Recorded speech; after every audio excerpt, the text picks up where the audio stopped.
समाज संस्कारक ऋषि पराशर पराशर ऋषि किपरि समाज संस्कार करुथिले तारि उपरे आमे आज आलोचना करिबा। पराशर मनुकर धर्माचार पद्धति रे परिवर्तन आनिथिले।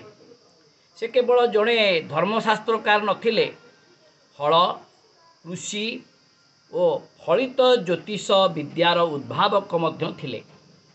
से धर्मशास्त्र सहित श्रौतसूत्र प्रणयनकारी थिले। से केतेक वेदमंत्र द्रष्टा और जड़े गोत्र प्रवर्तक ऋषि मध्य थिले।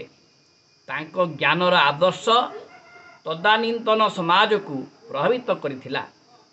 कृष्ण द्वैपायन तांकर पुत्र थिले और तांको द्वारा प्ररोचित होई वेद विभाग करिथिले।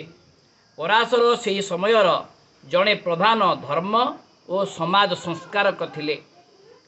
गोमेध और अश्वमेध यज्ञ करिबा, निजको सन्यासी बोली कही धर्माचार भ्रष्ट हेबा, पितृ साधमानंकरे माछ मांस को खाद्य रूपे व्यवहार करिबा, देवर सहित मिली संतान उत्पादन करिबा, एही सबु अकार्य को दृढ़ भाव रे बंद कराइथिले। तांकर धर्मशास्त्र वाक्य थिला, अश्वालंब गवालंब सन्यास पलपैतृकम देवराश्च पुत्र उत्पत्ति कलो पंच विवर्जयेत। ये धर्मशास्त्र श्लोक।